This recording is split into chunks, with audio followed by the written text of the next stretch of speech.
Hey, what's up, guys?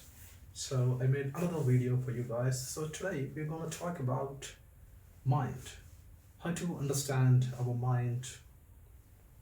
We'll be making more videos about it. This is like a beginning.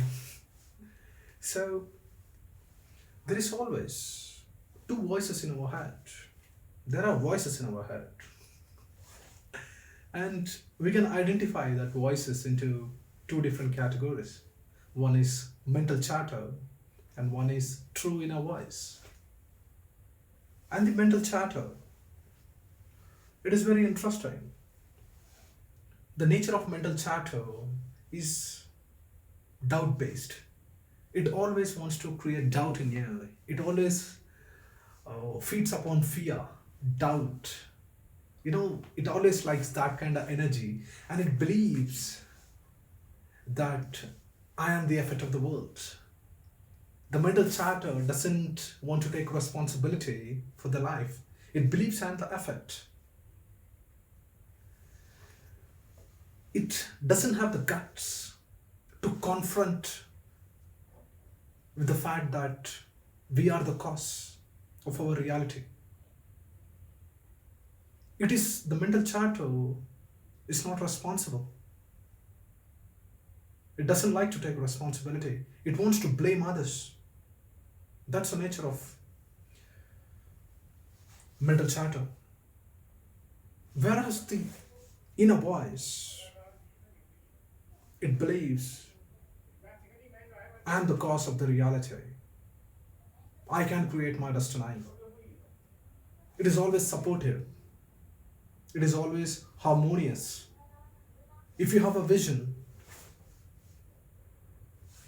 you have a goal, and on the journey of achieving that success, it is very important to know what is the mental chatter and what is the true inner voice, where we need to feed energy. If you feed energy on the mental chatter, which is doubt based conversations, then you're going to end up procrastination. Procrastinating, you will end up having low self confidence, lack of control over things. If you dwell upon this thing, like if you dwell upon the inner voice, then you find inspiration, you find hunches, ideas on how to reach your vision. How do we understand that? What are we dwelling upon? It is through the understanding of cause and effect relationship. The external world is a indication of what are you dwelling upon, on what kind of thoughts are you dwelling upon.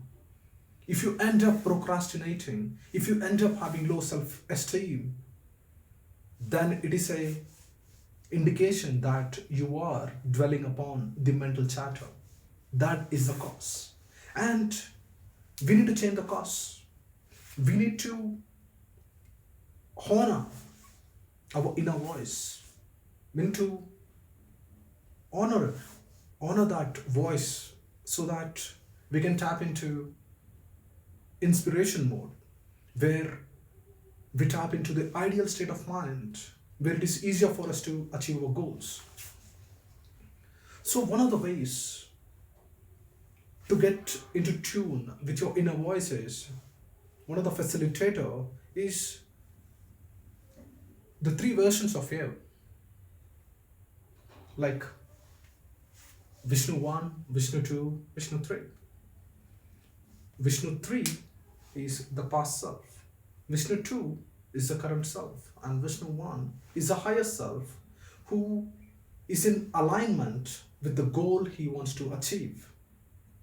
And the process is to align ourselves to the Vishnu 1, the higher self. And the current self is a bridge between the higher self and the past self. And the goal is to work with the past self, which The past self feeds on resentment, on the past experiences. It is doubt based, it is fear based, and it will always creep into your current self, and which will not let you align yourself to the highest version of you. The goal is to not shame the past self, is to work with that and tell the past self that how do we align ourselves to the higher self, accept him, like join him to the club. And the other technique, which is famously popularized by Napoleon Hill, is invisible counsel.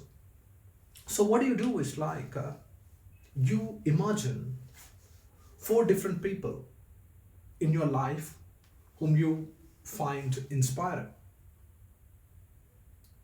So whenever you need to make a decision, you just close your eyes and imagine on a roundtable conference you are talking with those four imaginary characters.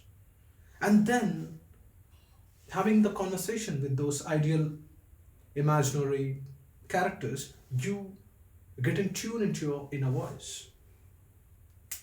That's how you find ideas, inspiration. And the other way is infinite intelligence. The other way is guardian angels. The other way is, yeah, these are the five ways. And based on your convenience, based on your understanding of how reality works, choose a method and work with it so that you tune more into your inner voice.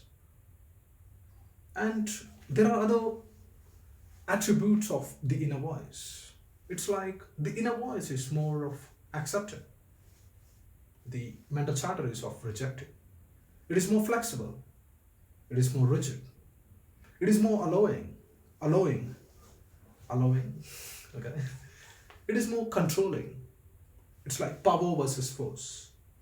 So it is very important for us to get identified with the attributes of the inner voice than with the mental chatter. And that's it for today's video. And reactivity is an indication that you are identified with mental chatter.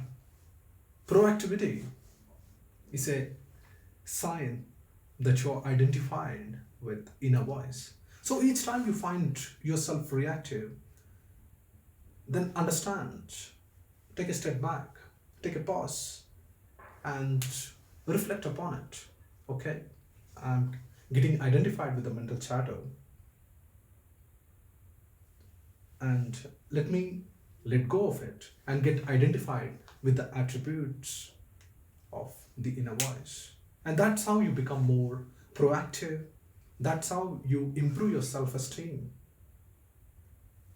the control over of what you're doing, and finding yourself less resistant, frictionless while working. So, thank you guys for watching and see you tomorrow.